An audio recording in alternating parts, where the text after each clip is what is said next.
on which we meet, and also across the footprint of our great region. I pay respect and acknowledge their elders past, present and emerging, and continue to congratulate them on their nurture of their culture.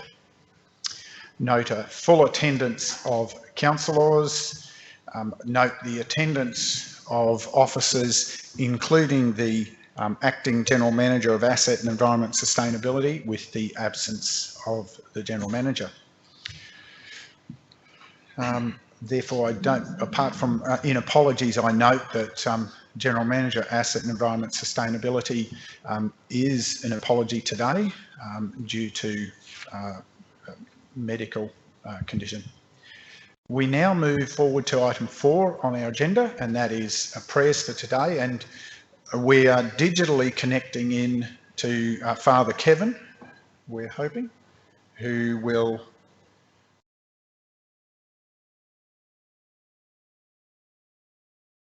just going through the pleasantries, getting him connected, and he will be leading us in prayers.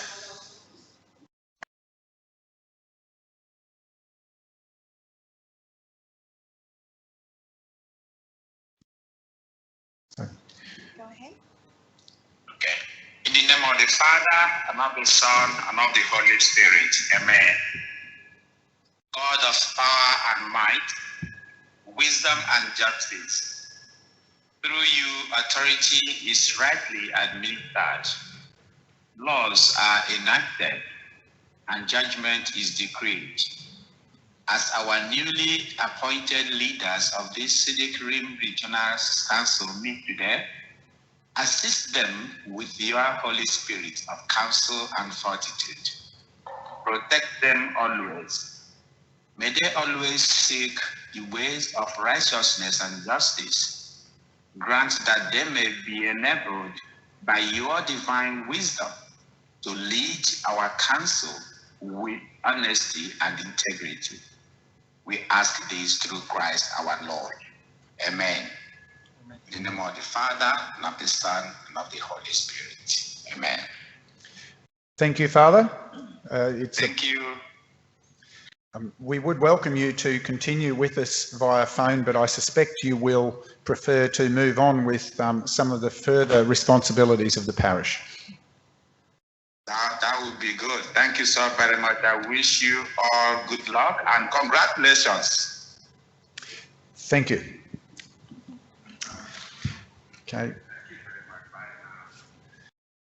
Councillors, we now move on to item 5 on our agenda, declaration of interest by members in relation to matters before us today.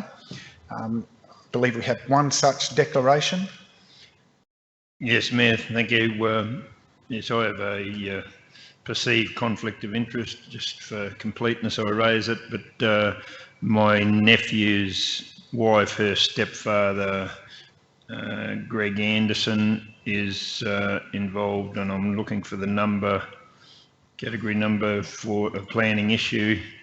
And I'm flicking, but 13.2. Thank you, CEO. 13.2. So it's a actually probably should have raised it when it first came to council. I didn't even realise it was him. I've only met him once, I think. So I wouldn't call him close, but just for completeness, I raise it here. So, Councillor McGuinness, you're raising that. You're asking for the advice you intend to stay in. So, councillors, we will deal with this matter right now. Councillor has declared a potential basis for a conflict of interest and intends to stay in. Councillors, I seek a motion from the floor. You're welcome to stay. Just stay silent, councillor. Is there any need for discussion, councillors? Any matters you wish to raise? Someone, I need a motion from the floor of. Happy to move, Mayor. Of what, councillor? That Councillor McGuinness stays in the room for discussion of item 13.2. And that no conflict exists? That no conflict exists. Thank you, councillor. We have a form of words there that captures that. Do we have a seconder? Councillor Swamborough. No need to speak further, councillor. Anyone seeking leave to speak against? If not, we put that as a motion. Those in favour? That is carried unanimously, noting that Councillor McGuinness obviously abstained from the vote. Thank you, councillor. That's clarified for you. Any other matters under declaration of interest? If not, we move on then to item 6, just as the reminder to continue to review registers of interest and maintain their currency. Item 7, I don't believe we have any announcements before the meeting today. We have no deputations for the meeting today, item 8. So we come to item 9, confirmation of the minutes of the previous meeting of the 11th of May. Councillors, you have had those available to you. They sit before us today. I'm seeking a mover to the recommendation for those minutes to be adopted. Councillor McConnell, a seconder. Councillor West, thank you. Wishing to speak further at all? Anyone wishing to speak against that? Then I put the motion as per the recommendation that those minutes of the ordinary meeting of the 11th of May be adopted. Those in favour? That is carried unanimously. Thank you, councillors. There's no business before the meeting today arising from those minutes. So we now turn to item 11, the business of the meeting today. And the first item is item 11.1, which is the schedule of representations to a range of committees and forums. CEO. Thank you, Mr. Mayor. Good morning, Mayor, councillors, executive, staff and those listening at home. The first item has a very long recommendation which will fall into place as the nomination process is undertaken and then concluded. So this morning we'd be seeking nominations from councillors for the vacancies on the external and internal committees and forums that council takes part in. There are a number of ex officio positions which we would have made some recommendations as to the appropriate councillor to fill that vacancy, and would suggest that those occur without a nomination process. So perhaps, Mr. Mayor, I'm happy to refer this to you for the process of seeking nominations. Thank you, CEO. We shall work through the schedule that you've had available to your councillors as part of the preparation for this meeting. And we note, I'll go through the first part of the schedule. The first representation is the Local Government Association of Queensland Delegates for Annual General Meeting. It is previously been the Mayor and Deputy Mayor appointed as voting delegates. The recommendation is that continue. Is that just as a general indication, we won't have separate. There'll be some places where we'll go through a nomination process, but there's general agreement with that, councillors. Yes. I'll take silence as support. Queensland Reconstruction Authority Bushfire Resilient Building Guidance for Queensland Homes Project Reference Group. It was formed late 2019. I've been invited to be part of that body, and because of my personal interest in that area, and the proposal is that I would continue with that. It does have a finite lifetime to it throughout this year. Proposing that stay as is.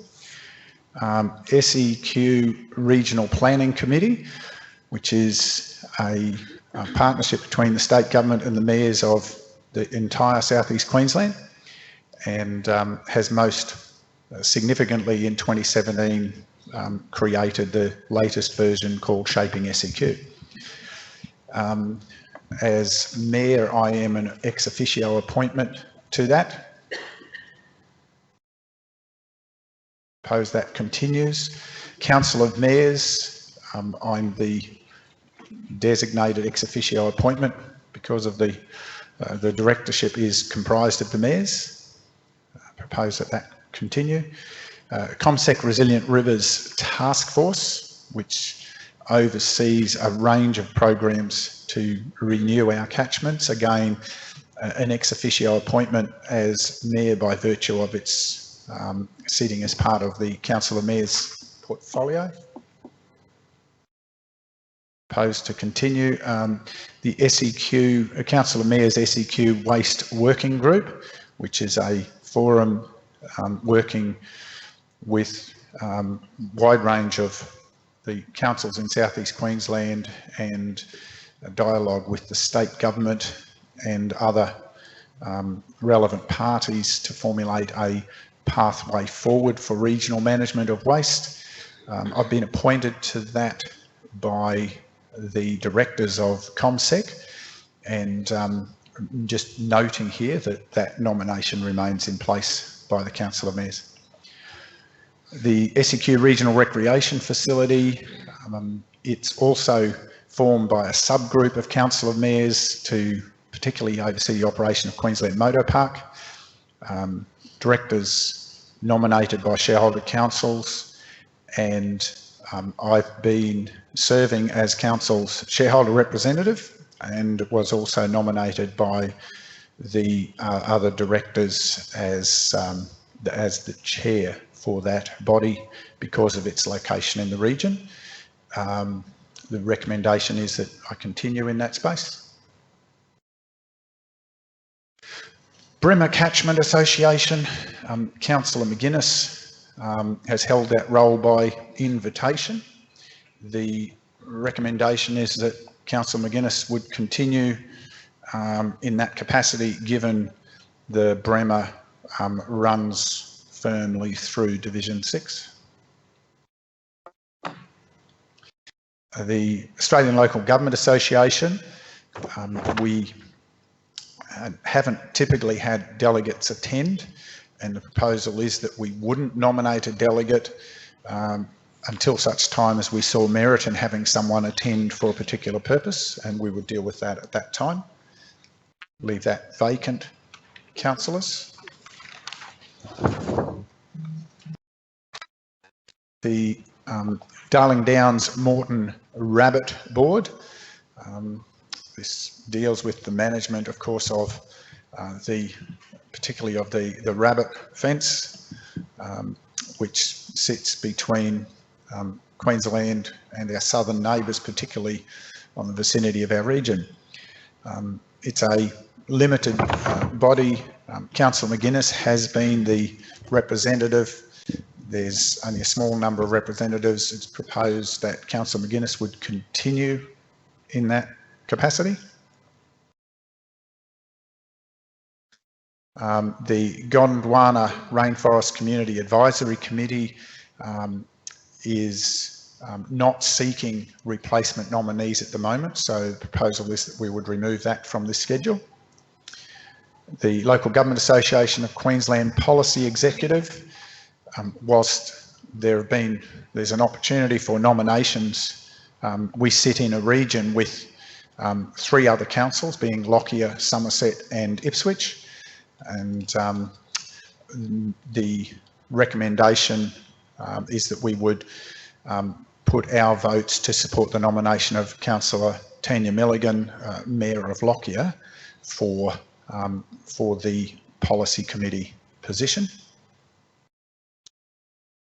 Northern Rivers Joint Organisation.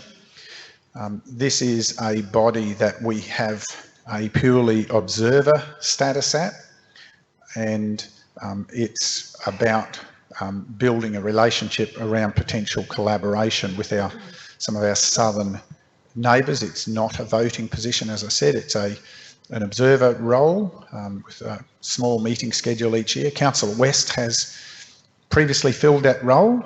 I believe, Councillor West, you wish to re-nominate? Mayor, I understand Councillor Swamborough is interested as well, and I'm really happy to step back and let Councillor Swamborough take this role for the first year. Okay. Councillor Swamborough, are you wishing to nominate for that role? Yes, I am, Mr. Mayor. I have a strong network of people involved in the northern New South Wales, and especially at the local government level, and I think I could serve that position quite well as a relationship builder on behalf of our council. Thank you, Councillor.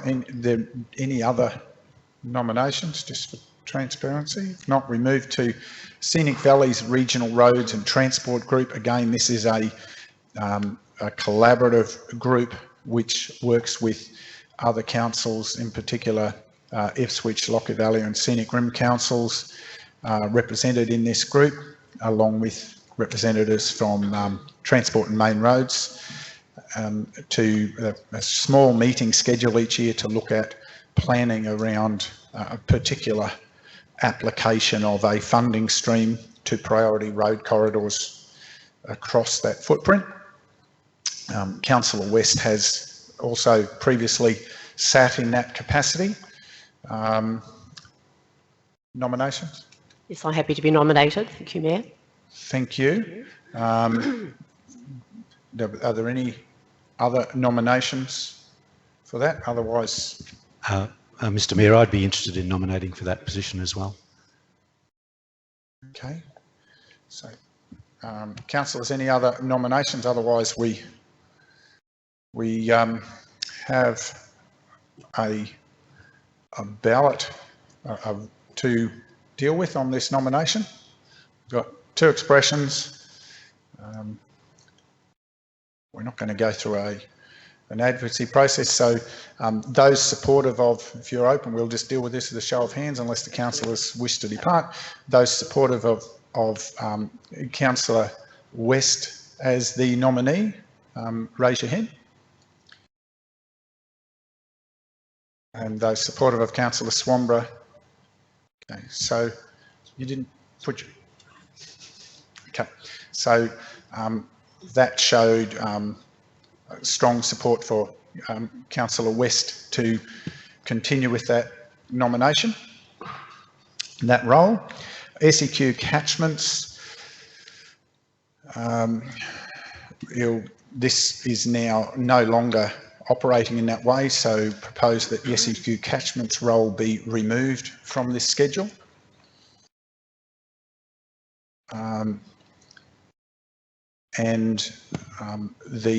There are a number of bodies over the page, councillors, that I'll just quickly go through. SEQ Catchment Members Association. This is, because of a change of structure, this is now no longer relevant at this point in time, so not a required nomination. Council Mayor's Infrastructure and Planning Committee has been disbanded, so it will be removed from the schedule. The Council Mayor's Economic Development Committee has also been disbanded due to a different mode of operation, and this will be removed from the schedule. The Council Mayor's Economic Development Working Group has been put in place to replace the Economic Development Committee, and this is a discussion group that looks collaboratively at advancing the economic development of South East Queensland as a whole. Councillor McGuinness has been the representative on that, with a, in the last term, Councillor Wastel was a proxy. Councillor McGuinness, are you intending to nominate again, or are we seeking another nomination? Yeah, I don't mind. Can you use your microphone, please, Councillor? Yeah, yes, I'll nominate Mayor. Okay, continue.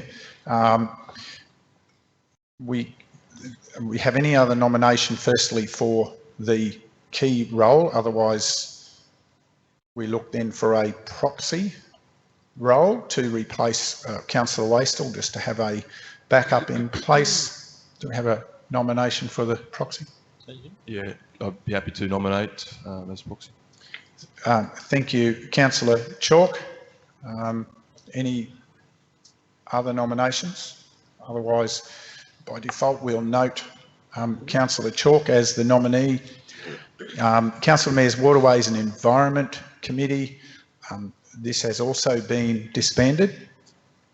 And the Council of Mayors Rural Communities Special Interest Group has not been disbanded, and I don't have clarity on its meeting schedule. Again, Councillor McGuinness had been the nominee to that group.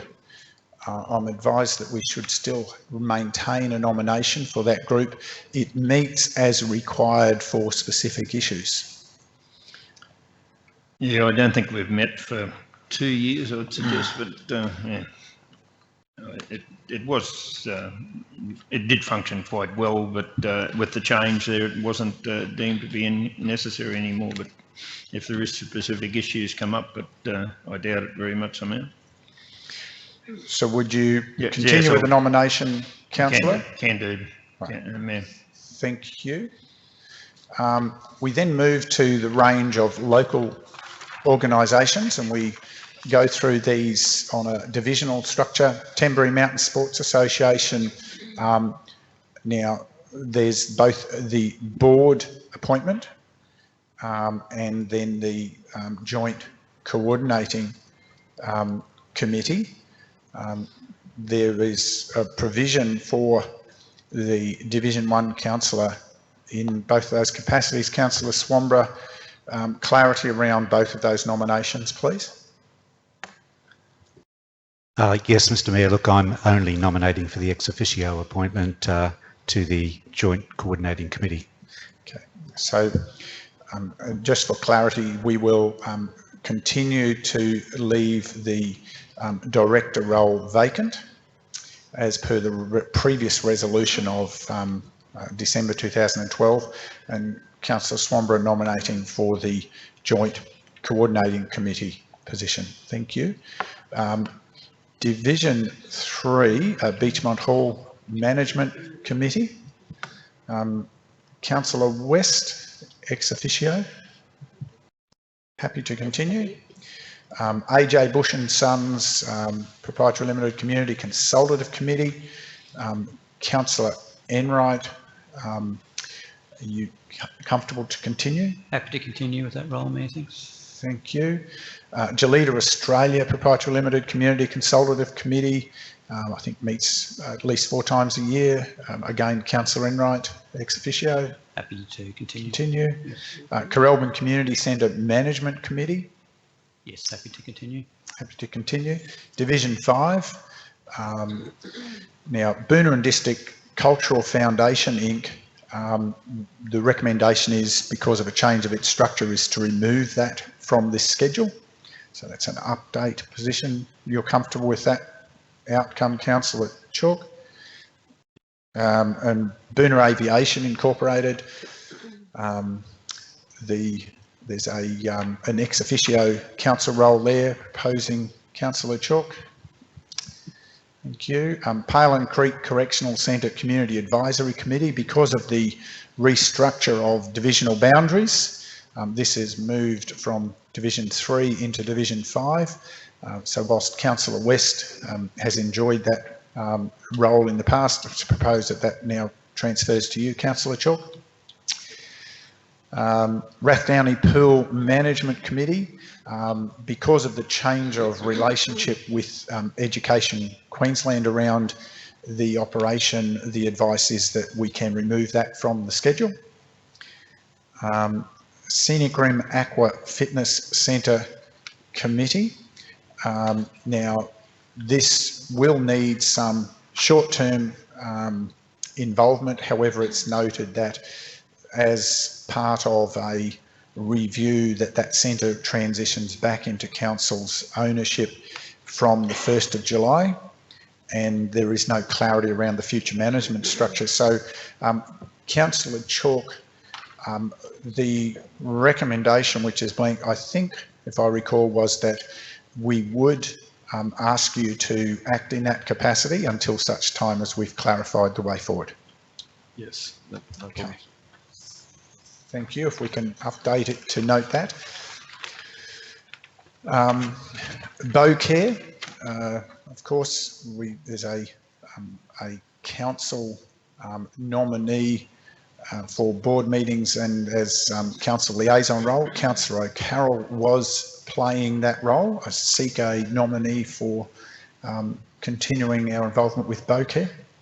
Yeah, I'd like to nominate Councillor McConnell. Thank you, Councillor McConnell. Any other nominees? Not Councillor McConnell, thank you. Bow Desert Hospital Consumer Advisory Group. This meets as required, and Councillor West and Councillor Enright have sat in that capacity. You interested in continuing in that role? Yes, happy to continue. Yes, and I'm happy to continue too. Thank you, Mayor. Thank you. Are there any alternate nominations? Okay, thank you. Bow Desert Rural Fire Brigade Group. This was formerly known as Bow Desert Logan Rural Fire Brigade Group and has now had a more focused engagement, shall we say. Councillor West sits in that capacity, and you wishing to continue? Look, Mayor, I am, but if Councillor O'Connell, who I believe showed interest in it, would like it, I'm happy to share. I have done it for a number of years. Okay.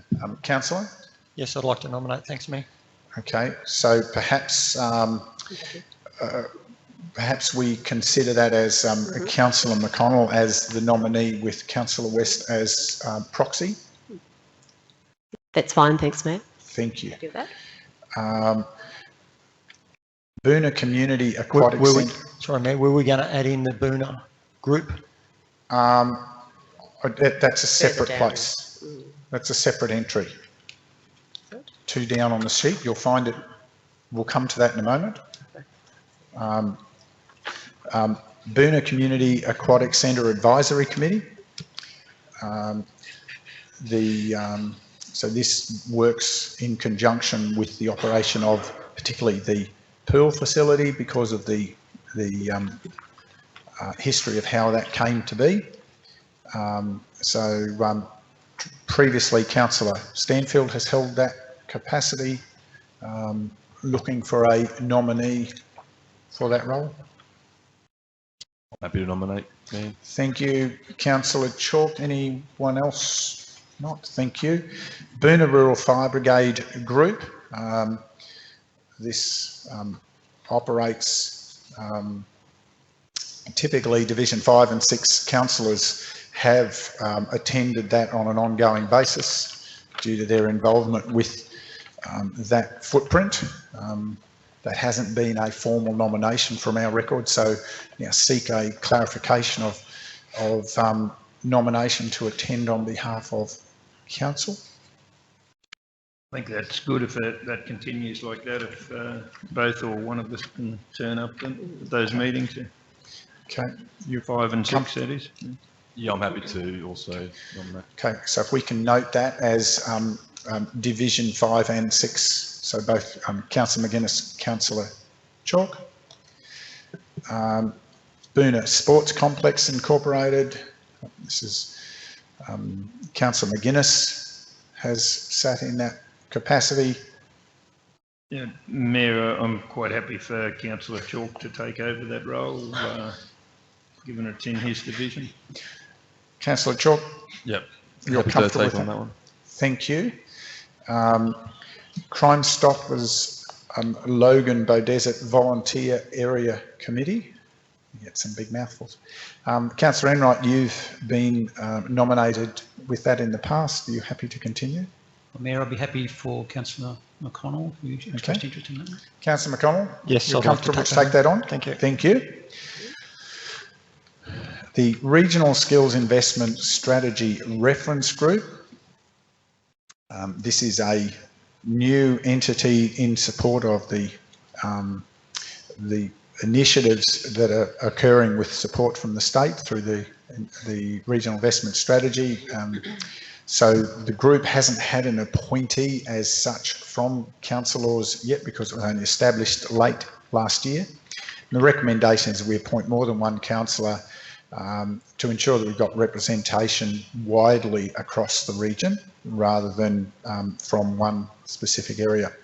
So councillors perhaps looking for at least 2 nominees here, potentially then with a third as proxy would be my suggestion.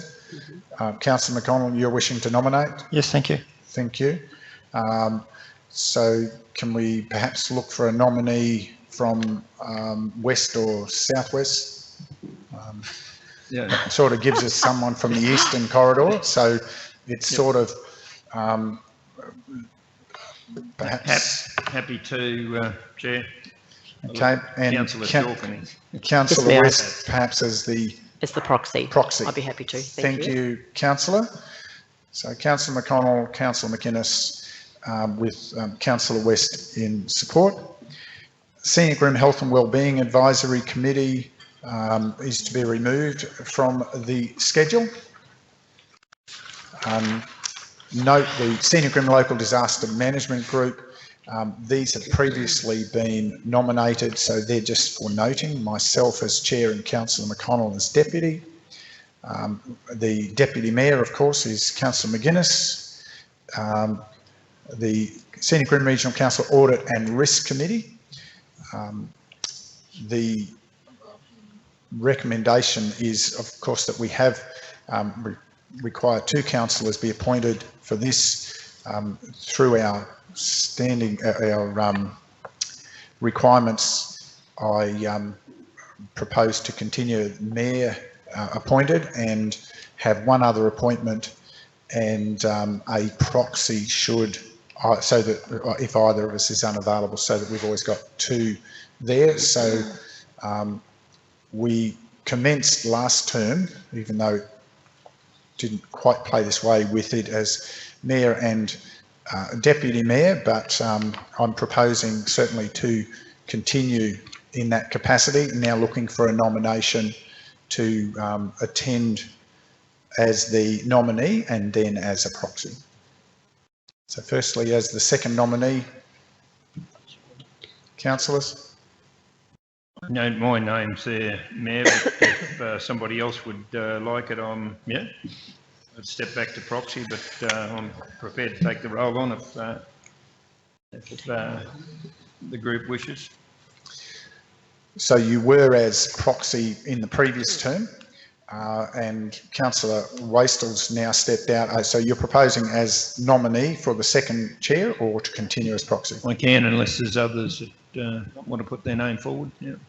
I will put my name forward, Mr Mayor, but as Councillor McGuinness has been doing this for quite a while, I'll allow him to have the prerogative of which role he wants to choose.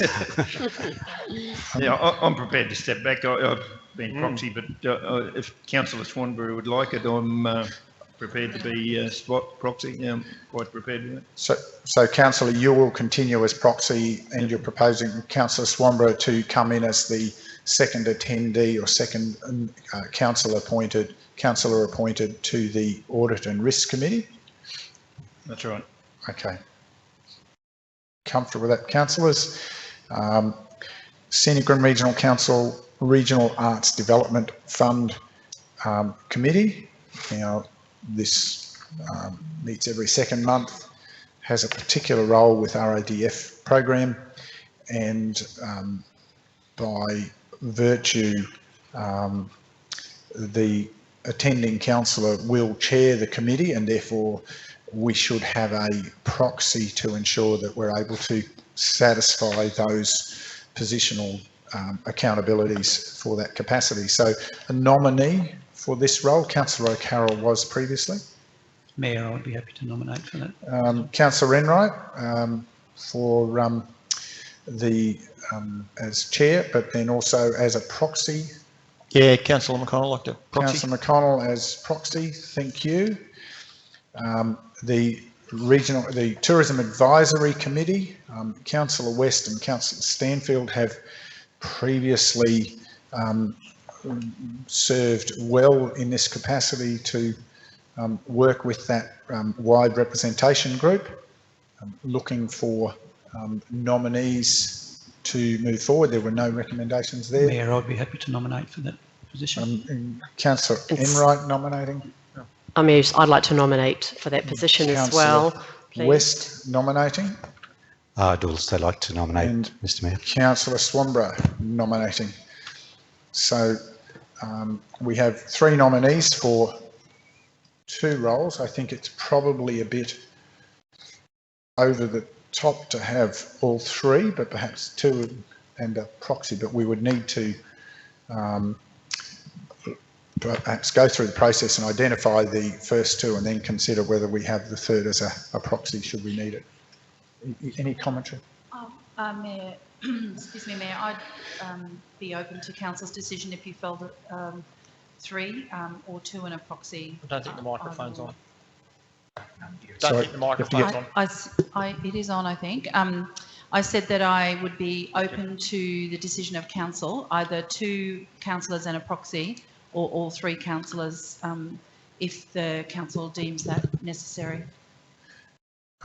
We're not limited in participation, so potentially I'm comfortable to carry three nominations, which gives us some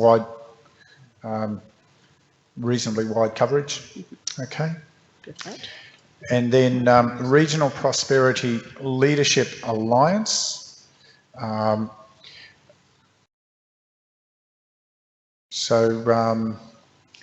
This isn't yet established, so my recommendation is that we defer until we have greater clarity around that capacity for the future.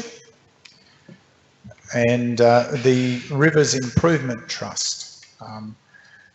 Councillor O'Carroll and Councillor McGuinness served on this previously, 2 representatives required. Councillor McGuinness, you comfortable to continue or you feel overloaded? No, never, Mayor. Well, not here. Yeah, I'm quite prepared to continue in that role. Thank you, Councillor. As one of the 2 representatives in that role. Thank you, yes. And we need another nominee, given our wide network of waterways across the region. Yeah, Councillor McConnell. Councillor McConnell. Yeah, Mayor, if I can speak, I think it's probably on that one, Councillor Chalk, given the number of rivers in his area, from Logan to, and as you said earlier, the Bremers in Catchment is in my area, and a lot of the Logan and Tiviot and so on is in Councillor Chalk's area. I thought it might have been handy for him because there's a lot of work goes on there and he's been involved in it historically. So I think there are validities in multiple geographies. Yeah, I'll withdraw, thank you. Thank you, Councillor McConnell. That makes it easy. Then Councillor Chalk, you're comfortable with? Yeah, I'll nominate myself. The River Rider? Thank you. That brings me to the end of the schedule that I have available, councillors. Noting all of those nominations, we now seek to move them, now that they've been put, we move them by resolution, and there's a multifaceted resolution on the screen for you, councillors. I don't intend to read it out line by line unless you believe that's necessary, but it's there publicly visible.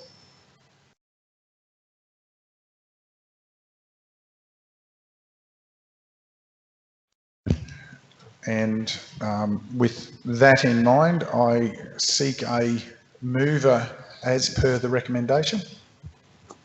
I'll move that recommendation, Mr Mayor. Councillor Swanborough, seconder. I'll second it, Mayor. Seconder, Councillor Chalk. Any desire to speak further? Anyone seeking leave to speak against? If not, we put the motion as per the schedule of nominations and as per the detail of the recommendation. Those in favour? That is carried unanimously. Thank you, councillors. We now move to the next item on our agenda, which is the item 11.2, the Local Government Association Civic Leaders Summit. CEO, if you want to introduce, please. Thank you, Mr Mayor. We've been invited by the Local Government Association of Queensland to attend the 2020 Civic Leaders Summit. This is a summit that occurs every 2 years, involves the Mayor and Deputy Mayor and also the CEO. This year's summit will be virtually organised rather than face-to-face. It's proposed over the 16th and 17th of June 2020. And just to be complete in terms of councillors' attendance, we put this forward with a recommendation that the Mayor and Councillor McInnes be authorised to participate in the Civic Leaders Summit in June this year. Thank you, CEO. This is a fairly, it will be a very different forum this year, with the agenda being somewhat curtailed, but also being delivered remotely, which will be quite interesting. There's some good presentations there nonetheless. I would be proposing to attend, and I believe Councillor McInnes has also indicated so. The recommendation sits before you. I seek a mover. I'm happy to move the recommendation, Mayor. Thank you, Councillor West. Second. Councillor Enright, wishing to speak further? No. Anyone seeking leave to speak against? Mayor, I just wonder, are the papers available? There's a number of those things would be handy for other councillors too, I would suggest. So, yeah. Just for clarity, the attendance is limited to mayors and deputy mayors and CEOs. The papers are normally made available, and in the past, as I recall, certainly the last time the last four I've attended, the papers have all been made available via the hub for councillors, but they're not intended for public distribution. They're information for the development of councillors as civic leaders, and where appropriate, I'm very happy to share them on as part of our ongoing development. Good idea. Okay, so we have a where was I at? Sorry, now I had a mover and a seconder. Those in favour? That is carried unanimously. Thank you, councillors. We move to item 11.3. Acting GM, would you care to introduce this item? Thank you, Mayor. Mayor and councillors, before you is item 11.3, the request to rename North Tamborine Park. I take the report as read. In preparing this report, we had a request from a member of the community with a lot of information regarding the history around North Tamborine Park. The request has been for the park to be renamed in its entirety to Guysman Oval. This request went out for public consultation in early January, was extended for an additional 2 weeks due to the quantity of responses that we have received. In total, In total, we received 65 responses, 64 in the affirmative that they would like to see the park renamed as Guysman Oval, and 1 response in the negative that they wouldn't like to see it renamed. Thank you. Yes, this has been a much discussed item with some, which I think came about because of a misdirected allegation that council had suddenly renamed it when in fact the signage had been updated quite some time ago, but it was the sign that was properly appropriate to the park at the time it was done. However, happy that we're moving forward with this to align with the colloquial. The discussions there, councillors, there's a recommendation.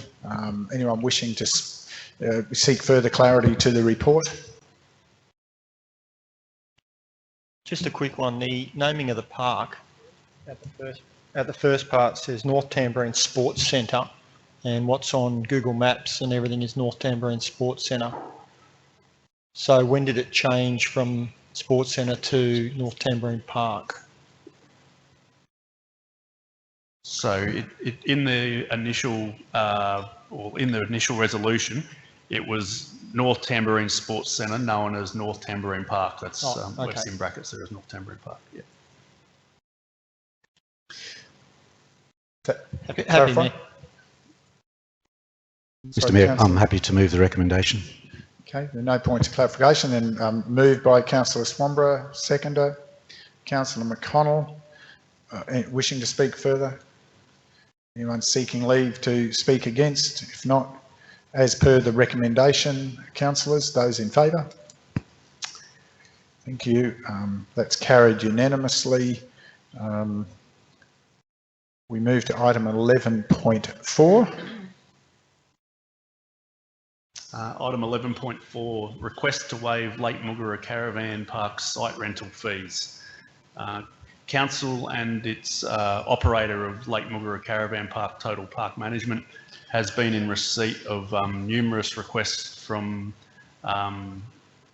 site occupiers of Muggera to waive the quarterly fees in lieu of COVID-19, with the park unavailable for use at present, and therefore they can't access their cabins or caravans to use that site.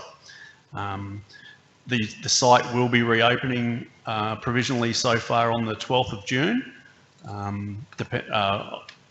dependent on the next phase of restrictions being lifted by the Australian Government and the Queensland Chief Health Officer. Therefore, these occupiers will be able to start using their sites again for the June school holidays. Of those 57 sites, currently 52 are occupied by cabins or caravans. The majority of these residents do not reside within the Scenic Rim region.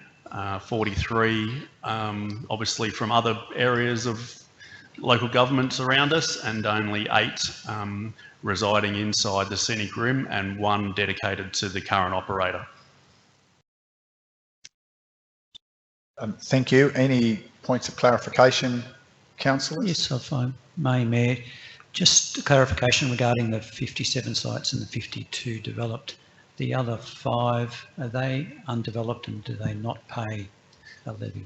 No, they're undeveloped, so there's no actual fee charged on those. So they're not in possession of anyone's to maintain. They belong to SEQ Water or someone? Yeah, they're just on the Crown land, so they're on the Downham East side of the property. Thank you. Any other points of clarification, councillors? Any other points of discussion? So there is a resolution there, councillors. I seek a mover to this recommendation. Councillor Enright, a seconder.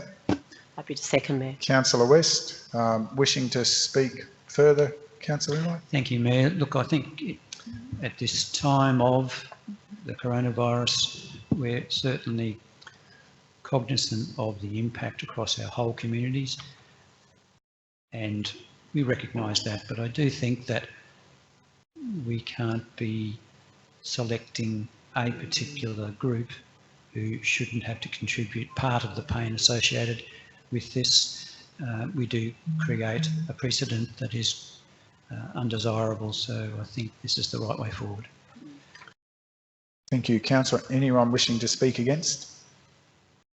Mayor, not against, but it just came to me that I just wonder, where does this fall under, like, rental properties? It's not exactly a rental property, but the acting general manager shaking his head. So it's I was just wondering, if they didn't pay, where do we stand? I'll exercise discretion to let that ride. It's sort of a little out of step in the motion, but if we can clarify it very quickly, please. Yeah. So the sites are not classed as rental properties. They're not. There's no agreement as in a rental tenancies agreement, and they're not covered under the Mobile Homes Act. So the occupiers of the site pay a quarterly fee to occupy that site and maintain custodianship of the site. So there's no tenancy. The occupier is the owner of the asset, which is the van or the cabin, but the site itself still remains the ownership of DRME and trustee to council. Thank you for that clarification. No one wishing to speak against. I'll now put the motion as per the recommendation. Those in favour? Sorry, I'll just show that again. Those in favour? That is carried unanimously. Thank you, councillors, for that clarity. We move to item 11.5, which is the update on capital works. Yep. Item 11.5, the 2019-2020 Infrastructure Capital Works Program Delivery, Q3 reporting. The program in front of you, Mayor and Councillors, is an update on progress as to the Q3 capital program. I'll take the report as read. Realistically, I will open to take some questions from the floor. If there's any queries regarding the capital program at present. Thank you. Councillors, any points of clarification to the report as tabled? Yeah, Councillor McConnell, just a quick one under the budget financial implications. Councillor, I think it'll be helpful if you bring your screen close to the microphone so you're talking towards the microphone. Okay. Whilst you're talking, it'll work a lot better. Okay, under the budget financial implications, says there are identified savings within the overall capital program. Majority of these savings are a result of additional revenue. Yes, we received additional revenue as part of the bridge renewal program. We were looking at actually a shortfall in our bridge program prior to receiving this revenue. With the addition of this revenue, we've identified roughly around $260,000 in savings. Fantastic. Okay, in the first, can I keep going? Yeah, if you've got further points of clarification. In the completed columns, the budget and the overall cost is exactly the same. Does that mean that budgeting was exactly correct? No, that doesn't mean that it's exactly correct. So in our reporting, in our September and December budget reviews, in our completed projects, we review the budget to match the actual costings, and then we reallocate some of those savings to other projects that may end up with a shortfall. Okay, thank you. Where are we? Under footpaths, there was a 60,000 taken off minor footpath works and allocated to the Cunningham Highway, Arachula. Yeah, that was the relocation of the pedestrian footbridge at Arachula. So we needed additional funds to complete that work, so we took it from minor footpath works to complete that job. Thank you. And the last one is a vibrant and active, the last one on the column, Tamborine Mountain Infrastructure 542, which is program. Could you just explain what that one? That's for proposed acquisition of land up on Tamborine for works that may be required in the future. Thank you, Mayor. Thank you. Any other points of clarification, councillors? Any other points of discussion? Thank you for the report. It's good to have that additional visibility for the community as we move forward. We have a recommendation before you that we note that update accordingly. Now, seek a mover. Councillor McConnell, seconder, Councillor McGuinness. Wishing to speak further at all, councillor? No. Anyone seeking leave to speak against? If not, we put the motion as per the recommendation. Those in favour? That is carried unanimously. Thank you, councillors. We move now into council sustainability to item 11.6, and we actually have items 11.6 then 11.7 of one's a belated monthly financial report, but we'll start with April. Thank you. Thank you, Mr. Mayor. That's correct. It's a bit out of sync, so I will go in great detail about April, and that'll allow March to catch up. Similarly, I take the report has been previously read, and I'll wait further questions, but I'll provide certainly some highlights as of the 30th of April result for council. End of April, we realised a $2.719 million operating surplus. largely due to some underspend within our materials and services, being of 2.779 million, being offset by some minor reduction in revenue. Given that this is the first report that some of the councillors have seen, I'll just go through the report just to highlight some of the key features of the report so that there's future awareness. Page 29 of the report gives some visual statistics in regards to some key performance indicators of how we're tracking. You can see there that the first graph is the net operating surplus. So there's a variance there of about 2.7 million to 2 points. That indicates that based on our budget expenditure, we're underspent by about 2.7 million. The operating income, it's give or take 0.01% or just about 60,000 out of sync. The big one there, as Scott just alluded to previously, there's currently due to staging and other likes, there's currently about a $14.9 million underspend within our capital projects. So going forward, the statement of comprehensive income, given that this is the first site that councillors would have seen this, some councillors have seen this.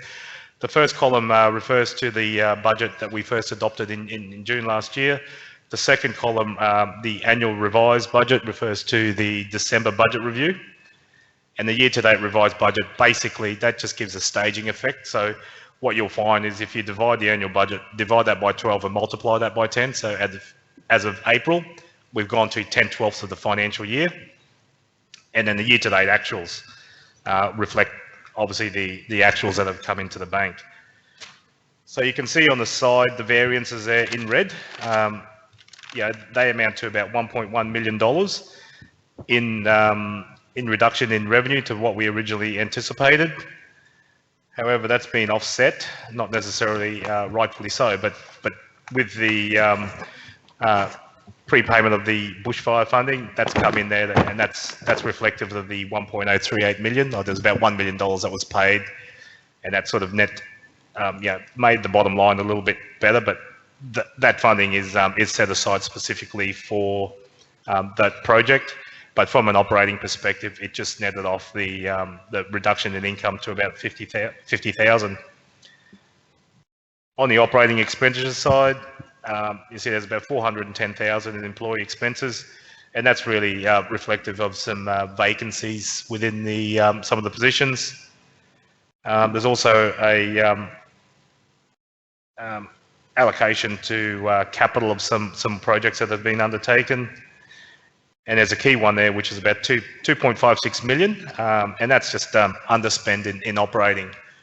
Part of the budget process, 2021 budget process, is we're reviewing those to make sure that they're valid in taking forward, to make sure that if some of those funds are free, then certainly it's better kept in the bank as cash. But there's still, as of April, there was still 2 months in the financial year, and some of those were project specific in terms of maintenance and operations. So that gives us the net operating surplus of that 2.71 million that everyone can see there that I alluded to previously. The following page is our statement of financial position, or our the formerly known as the balance sheet. A key one to highlight there, you can see our cash and investments, we're $16 million ahead of where we anticipated in terms of budgets, and that's reflective of the underspend within capital and also operating. Receivables there's $6.5 million in receivables, and essentially that's made up of about $3.4 million in rates and $2.8 million in sundry debtors, which is our private works and some of our maintenance contracts. The rates outstanding is reflective of current balances. We're certainly monitoring this through the periods of droughts and bushfires and now COVID, just to try and track to look at some trends that are occurring. Our non-current assets, those that aren't familiar, and there'll be a presentation at some stage down the track from Queensland Urban Utilities. The receivable, the first line there is Council's loan to UU of $14.6 million, and we get a nice return from that. But some of our financial forecasting for the year ahead, and in terms of our liquidity and cash flows, we may have to look at some options in respect to that. The $36 million or $35 million there, that relates to our investment within UU. Overall, as part of the whole scheme, that represents about a 1.042% interest in UU. We're not the biggest player in that group, but still 1.042% gives us a bit of a return. And you see the reduction, a slight reduction there in capital, and that just reflects again the budgeted capital works that haven't been realised of 13.7 million. Just in the liabilities section, there's $9 million in current liabilities, and that just that's our reflective of how our workforce employee provisions. So there's $9 million in there that we have to cover, part of their entitlements and everything else. And you'll see there's a $246,000 revenue, and that was a prepayment from the state government, and that reflected the Beaudesert Nerang footpath project, which won't be commenced until 2021. But that was 50% funding, and they paid 50% up front and then 50% upon expenditure.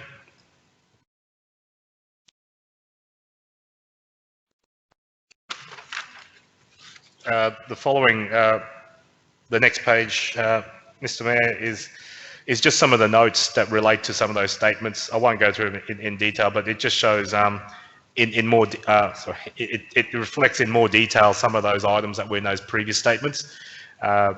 Like the general rates, we're down about 170,000 compared to what we budgeted to with rates and charges, and that's really the impact of that has been some amalgamation of blocks, which we'll explain in the budget process what that impact means, and the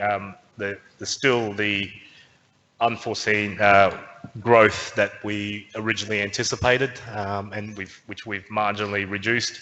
We'll need to review that as well. Some of the fees and charges that are shown there to be out of whack in terms of what we originally budgeted for, and they're constantly reviewed to make sure that they're reflective of current situations. Page 33. That just splits out some of the financial aspects when it comes to the underspend in the materials and services of about 2.5 million. Again, we're reviewing into those to make sure whether there's any potential savings in there that need to be expended that can be kept as retained earnings. Capital expenditure, that just splits into the major categories where those underspends are or where those projects align, and again that just complements the capital works summary that was just provided there by the acting GM AES. Okay, page 34. This reflects our investments. Again, this is a note in the statements. You can see the fluctuation in the interest rates. Generally, having our money invested with QTC is really good because they offer a much more competitive interest rate. As of 30th of April, their applicable interest rate was 1.3, and you can see the where we've held holdings with other banks. When those term deposits were originally put in there, we were still getting 1.7, 1.6. So when those come up for renewal, again taking into account our cash flow and everything else, we'll certainly try and get as competitive or as close as to what we're currently receiving with QTC. One of the issues that we've got to sort of or risks that we have to mitigate with the cash flow. Those term deposits are locked in for a period, and it may cost fees to break early. So we just need to be mindful of that going forward amidst COVID and trying to gauge the cash flow and how that reflects with the ratepayers. Additional information there that we provide is just the council expenditure and where that's being facilitated. I'll just refer to the current year. From July 19 through to April 2020, there's been a total of $58 million in expenditure in goods and services. 43% of that has been actioned through Brisbane Moreton area, and 27% has been done within the Scenic Rim. I've done a separate report recently for the periods 1 March through till 30th of April, and it's part of that COVID-19 initiatives, just to reflect to see what that looks like. Of that 15 million, there's actually $9 million has been expended within the Scenic Rim, just for those 2 months alone. And what that means, it's a quicker facilitation, expediting of payments to Scenic Rim-based businesses. So as soon as their invoices have come in, we've paid them within that same week, and that represents 35%. So part of the initiatives also looked to have additional quote sorts from suppliers within the Scenic Rim as well. So any of the council buyers that were looking to procure goods, supply then made sure that had a glance to make sure that those goods couldn't be supplied within the Scenic Rim, and that certainly increased our expenditure, and we'll look to maintain that and working with local suppliers in those long-term business partnerships within council. There's just a number of hardships, and these related more to the drought and bushfires in the past. And the just some further out, just split ups there of debtors. You can see where we do the rates notices in month 1, which is July, and month 7, which is January, and then the payment transactions that align with the those outstandings being facilitated and paid through the council. That's a wrap, Mr. Mayor, of the standings as of April. I'm happy to take any additional queries. Points of clarification, councillors. Councillor Enright. Thank you, Mayor. I'd just like clarification, Oliver, regarding the local spend, and I commend the outcome of the 9 million out of the last 15 million from that 1 March 30 April. Just a clarification that how are the figures determined, noting that we're bringing forward the payments to a 7-day, are the figures calculated on when the expense is incurred or when the payment is made? Thank you, Councillor Enright. So when we first did this, when we set up the reporting function within the accounts payable system, we set up all Scenic Rim system with a special code, and then that allows any invoices that come in, any orders that are receipted and ready to go, that sort of gives them a priority. That's how we identify to expedite those payments, and not that we let the other payments slide. They're paid within normal terms and conditions. We've certainly improved in the way we pay things. Comments from the past have been that sometimes it took more than 60 days to have someone paid. So now to be effective immediately for local supplies and small and big, that's certainly good. And with the other supplies, that's within the 30 days that we normally have. In terms of the timing, that's when the actual payment hits our books. So that's when the payment gets out and facilitated. So that $9 million, it's not an order raised, but it's actually payments out of the system. So in effect, because the payments are paid earlier, it could be bringing forward that local spend? That's correct. So generally, what we're seeing now is requisitions being raised, and supply has given an oversight on those and worked with the buyers within the different areas of council to flag where there may be potentially some local suppliers of that similar product, and then we'll work with those. And I mean, obviously that, you know, we've got to have that probity as well. So we've got to work with the confines of our procurement policy. We just can't be paying 50% extra for something that's just generally. So that's where working that partnership with council and so working with those businesses in identifying the products that we tend to source out will pay the dividends in the long run. Thank you. Other councillors? Yeah. Yes, Mayor, to the GM.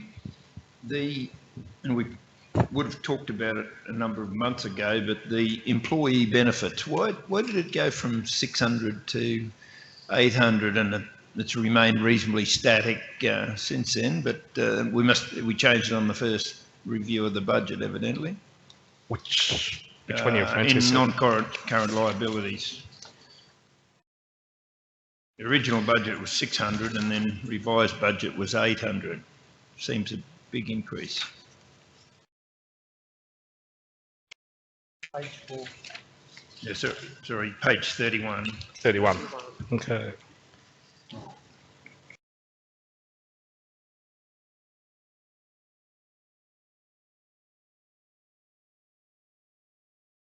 Sorry. Oh, so we still, the year to date, the annual amount of the 10.4, is that what, 10.4 million? No, non-current liabilities, employee benefits. The budget was 600,000. Yep. And then the revised budget was 800,000 for some reason, whether it was just, unless it was a wrong figure in the original budget, we would have talked about a change. I guess with, and sometimes some of the examples that is new employees coming in, those, the non-current ones are we're recognising them, but they're not due and payable in that 12 months. The ones above, if we had a situation where we had mass people resigned, that $9 million would be payable within that 12-month period. So this is effectively forecasting out some of the provisions that are accrued over that time, and some people that have come into the organisation where they've had provisions brought into our local government. But I'll take note of that and certainly provide a better definitions and show the revised calculations in our budget workshop when we talk about the actual is fairly close to the revised budget, but it must have been changed for some reason. Yeah, and it escapes you the change at the moment. That's all I wanted to hear. Yeah, could it? So just a clarification on that. Would that be because of redundancies paid out in the restructuring or whatever that has occurred in the last 12 months? There hasn't been any redundancies. Not. Sorry, Councillor. Thanks. Next time we just keep trying to work through the chair. But to the point, that would have been discussed as part of the quarterly review when budget, that amendment was made, as Councillor McGuinness already pointed, for clarification to the table rather than sitting here guessing and hypothesising. As you've indicated, if you can provide that back as a further update for those who haven't had visibility of the quarterly reviews as to what brought about that change in the quarterly review, that would be most helpful. Thank you. I think that's what you intend. That satisfy, I think, rather than we try to hypothesise on that piece. I think that deal with your matter, Councillor McGuinness, that allows us to get clarity. Councillor Swamborough, thank you on that item. Are there other questions to the report, Councillor? Yes, I have questions. The question is just in relation to the capital program. I found it very, very difficult to reconcile the capital program having regard to the last item, which gave us sort of a cut down spreadsheet of, you know, what's been completed and what's ongoing and what's not likely to be finished. And I noted that that report was up to the end of March, 31st of March 2020. But the report in front of us, when it talks about the capital program, is up to a month later. So I was just wondering if in future we could reconcile those periods of reporting so that, because I honestly could not make fathom of the capital performance based on the previous report that came forward, because it lacked a little bit detail to be able to understand exactly just what is going on. Yeah, certainly, Councillor Swanborough, and those other councillors that were in the last council would attest to. This is purely a financial report of the capital and not necessarily a staging or delivery, and that's why that actual capital reporting is only a new initiative that's come out. I mean, when accountants talk about delivery of capital works, when we're saying the dollars out in the balance sheet, it's very easy to report, but the actual staging and facilitation of that project is certainly, by the time the updates are from the works and everything else, that data is out of whack by a month already. We have noted that, and that's why a separate reporting on a quarterly or a regular quarterly basis will now be provided by Asset Environment Sustainability. In the past, it was left to certainly finance to report the capital, but all we're reporting is dollars out of our system, not necessarily delivery and the updated costing reviews and everything. No, that's good. So the capital report that we're going to get in future, will that show the committed costs at a particular date, or as opposed to the actual costs as well? Yes, Councillor, if you refer back to the diagrams on page, the very first, the bars, page 29, you can see the capital expenditure a little bit down. You can actually see a third column on there that has the committed costs, and again, that's purely the financial, the orders that have been raised at that particular time. You can see if all we showed was the actual expenditure and the budget, you can see that gap already. But by inserting the committed costs as of April, it certainly narrows that gap down. But what we report on is actuals. However, committeds are there, ready to go and committed. So, from an asset and environmental sustainability perspective, if there is any improvements or items that you'd like to see in the capital progress report, I'm happy to take some feedback and try and incorporate those into the report as well if required. No, thank you for the offer, Acting General Manager. I think yeah, it'd be good to have a discussion just about how we could make some improvements to that. So certainly, just an observation, the timing of the prior report probably aligns to the March report that's sitting in the pack today, rather than the April report, and ability to get that through to a meeting was on a different time frame.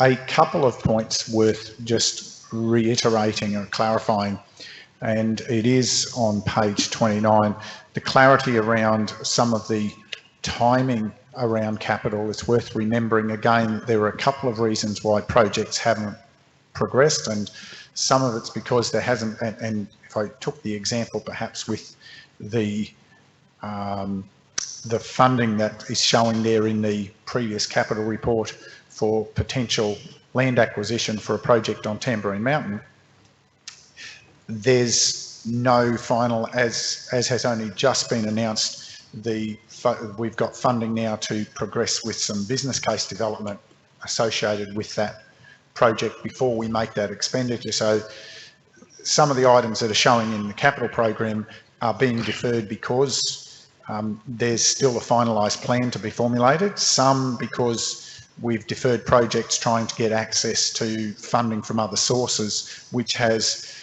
is different to what we had originally proposed as the phasing and timing for projects, because some of those funding rounds, particularly from state and federal government, have different timetables. some of those projects will have slipped, and what you are seeing carry over in here is sometimes the difference between when funding flows through and when project execution can commence, as well as the technical phasing of projects. So that plays into making that number quite a contribution. Is that correct, those two components? That's correct, Mr. Mayor. And part of the 2021 budget, we're actually reviewing all those projects that are looking to be carried forward into 2021, and to see whether any have started, and obviously align those with priorities of council. Thank you. Mr. Mayor, I'd have just a comment on that as well. Okay, I understand there's a number of reasons why a capital program might slip, including the ones that you've mentioned, but I would just express, some concern about the level of the slippage at this point in time, going into a budget for next year. There's a lot of money that will need to be carried forward, and programs to be add on top of the programs that will have to be done next year. Capacity of the organisation to deliver is obviously going to be a consideration in view of this for the next budget. And yeah, I think it's a very important principle for us as a council, if we make promises at the start of a financial year to our residents that work is going to be done, that there's every chance of that work actually being performed in the year in which it was allocated.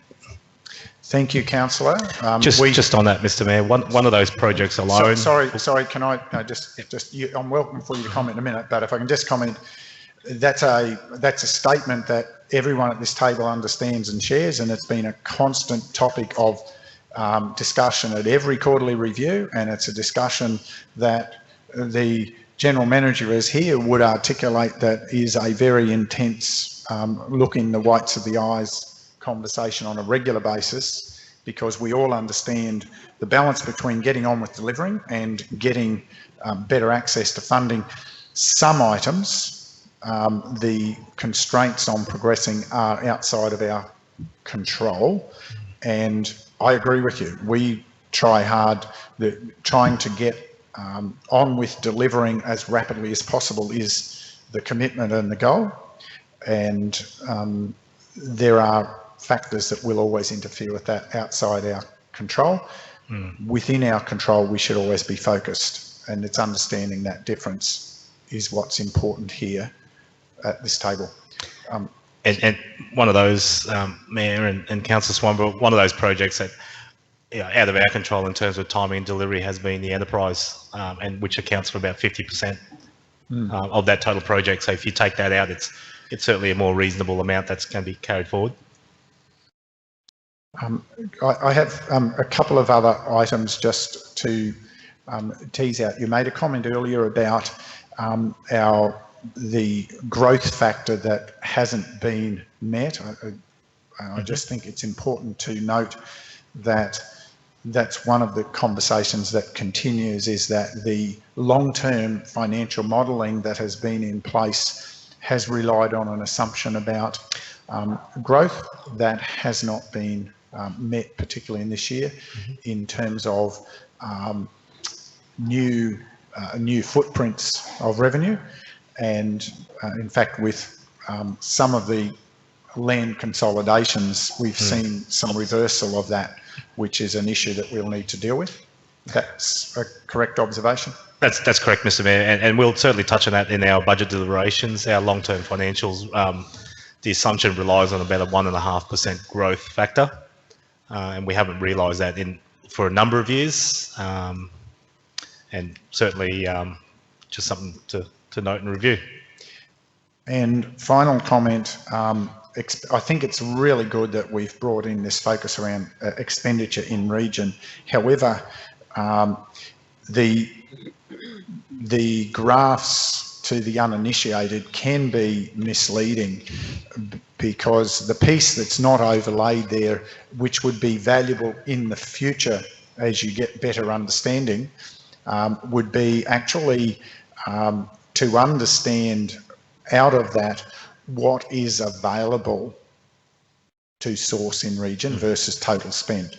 And if I use the example of some of the specialist capability that would have appeared in the 2015 to 19, there is no capability to match some of what we've had to import for some of those major projects. So it would be much better, whilst this is helpful, the next layer for me is to understand what is contestable within region, to understand if the reason, if we've got more of it that's contestable in region but isn't significant, isn't close enough to be cost competitive, that would be better to more helpful for me to understand as well. Yeah, certainly, Mr. Mayor. As we go through that data further, that's a good point of, there's no point comparing apples with oranges, and one of the things that we have done to normalise the expenditures, taken out your things like insurance, ATO, which will further distort payments to the departments, superannuation and the like. So it's been normalised already, but taking it to that next level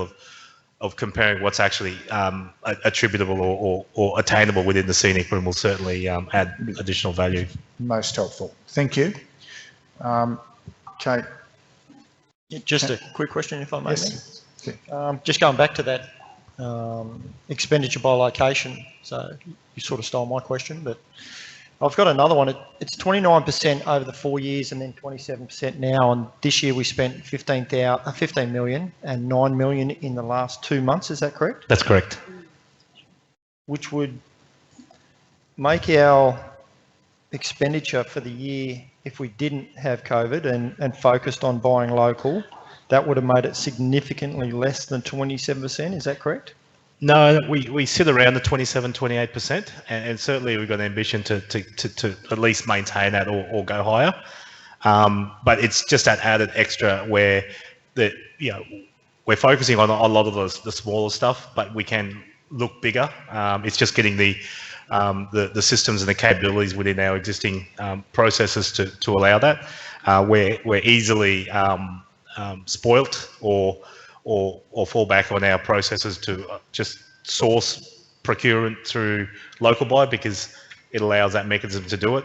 But certainly, going out and doing the exercises and one of our projects is Marketplace, which will allow us visuals of all those businesses within the scenic rim to do it. And certainly within that 2 month period, I noted the reports. There was some significant expenditure in terms of vehicles within local, the 3 local suppliers, which hasn't been there in the past. So that's a key contributor. Thank you. Thank you, Mayor. Thank you. Okay. So further question on? Yeah, just a question. I was wondering what interest rate we are charging on our arrears of rates at the moment for our residents. At the moment, 2019-20 financial year, it's 9.83% as per the legislation is the maximum we can go. In the past, it's been 11%. For 2021, the maximum council will be able to charge is 8.83%, 8.43%, which is a percent less than what we're currently doing now. Can I just point of clarification, in response to COVID and allowing deferral of rates? Yes, we have suspended the levying of interest from 1 March through till 30th of June, and post that will be a determination of council to consider what are some of those aspects, and I'll certainly be providing impacts and cash flow analysis and everything else associated to help those discussions. But on our books at the moment, our interest that we apply on outstanding rates is at 9.43 or 9.83, just escapes me, but we've suspended that for the time being. Does that clarify the 2 aspects of that? Thank you. Okay, councillors, anything further? If not, we have recommendation before us concerning the April financial report. I seek a mover. Councillor McGuinness, seconder. Councillor Chalk, wishing to speak. Councillor McGuinness, anyone seeking leave to speak against? If not, we put the motion. Those in favour? That is carried unanimously. We move now to the March report, which was March. Okay, here's something I prepared a little bit earlier. No, look, I can go through it in great detail again, but otherwise I can certainly just go through one of those major points which we discussed before. capital in April was showing $11.4 million underspent, and as we discussed earlier, capital as of March was only 9.8 underspent. Similar figures, there's about a $2.7 million operating surplus. So March and April were fairly consistent in that period. Happy to go further, or if any questions. Councillors, guided by you, do you want to go through in detail again? The April report is probably the one of most significance because it's the current data. You've had access to this. Are there specific questions? Yes, Councillor. Thank you, Mayor. Just one clarification. Oliver, I noticed in the report it discusses the infrastructure charges and $702,000 higher than anticipated year to date. My question is that in relation to outstanding infrastructure charges, and has there been an increase from collection of these outstanding fees, or is that something else? I can see GM for CRP wants to provide an answer, but certainly I'll let the GM. Thank you, Councillor, for your question. It's probably a combination of things, and both collection and the fact that those owing infrastructure charges are well aware that it's in our sites, and we've had people, developers and others, more perhaps willingly coming forward with the payments and making them in those scheduled timeframes than what we might have witnessed in the past. Excellent. Thank you. And I think that's also on top of part of our COVID was to ease back also on the harsh, trying to recollection of that. But obviously there's been the participation to pay them back as well, or to contribute those. Thank you, Councillor. Just another question on the balance sheet, I guess, is I noticed that we have quite a number of large court cases or litigation, if you like, coming up. Is it our accounting policy to bring to account contingent liabilities in our financial reporting? It potentially is, but I don't think and certainly we abide by the standards, and I don't recall that being on there unless there's something of significant. I know in contingent liabilities has been AASB 16 has been the need to include contracts, future contracts, but hasn't been anything in regards to contingent liability around court cases. What one of our processes that we have tightened up is getting in contact with our insurers straight away to make sure that our maximum exposure is our excess. And we've been fortunate to do that on a couple of recent cases where straight away our council insurers have been notified, and they've duly provided wording around our exposure or our coverage. Thank you. Any other points for the March report? If not, councillors, this is as much an administrative process to catch this because it wasn't previously tabled due to election events. We have a recommendation in the context of the March report there in front of you to endorse that report. I seek a mover, Councillor Enright, a seconder, Councillor West, wishing to speak further. Anyone seeking leave to speak against? If not, councillors, we put the motion. Those in favour of that is carried unanimously. Thank you, councillors. That brings us now to the end. I have no miscellaneous items for the meeting today. I now seek a motion to move into closed meeting to deal with the confidential matters before us today. Seek a mover, Councillor McGuinness, a seconder, Councillor McConnell. Those in favour? That is carried unanimously. We'll now move into closed. For the benefit of those listening in remotely, the taping will now be paused, so you won't have lost connection. You'll just be sitting on mute for a period of time whilst we go through the closed component of the meeting. You won't have to reopen the link, but when we come out of closed, and I can't quite confirm a time for you for that, depends on the dialogue in that process, we'll come back into open session.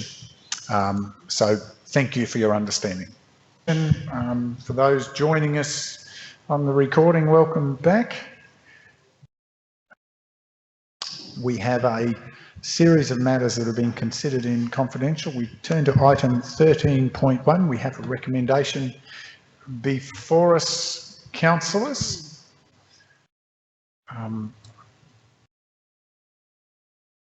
Seek a mover. Not doing them as a block, No, we're not doing them as a block, and don't you start that behaviour, Councillor Chalk. Don't let him influence you into any of those nefarious behaviours of your predecessor. So I seek a mover for this resolution concerning development application. Councillor Chalk moved, seconded. Councillor Enright. Any further conversation, Councillor? Anyone seeking leave to speak against? We put the motion. Those in favour? As per the recommendation, that's carried unanimously. Move to item 13.2. In the matter from the Planning and Environment Court, we have a recommendation before us in two parts. Councillors, I seek a mover. Councillor Chalk again, seconded Councillor McConnell. Wish to speak further? Anyone seeking leave to speak against? If not, we put the motion. Those in favour? That's carried unanimously, councillors. Item 13.3, the request for assistance. We have a recommendation before us again in two parts. Councillors, I seek a mover. Councillor McGuinness, seconder. Councillor McConnell. Those in favour? That is carried unanimously. Thank you, councillors. Item 13.4. The Bridge Renewal Program. We have a recommendation before us in four parts, I believe. Happy to move. Councillor Enright moving, seconded. Councillor West. Wishing to speak further, councillor? No, thanks, Mayor. Anyone seeking leave to speak against? And we put the motion as per the recommendation. Those in favour? That is carried unanimously. Thank you, councillors. And with that, I have no further items for the agenda today, and I'll declare the meeting closed at 12:55. Thank you, councillors. Thank you, officers.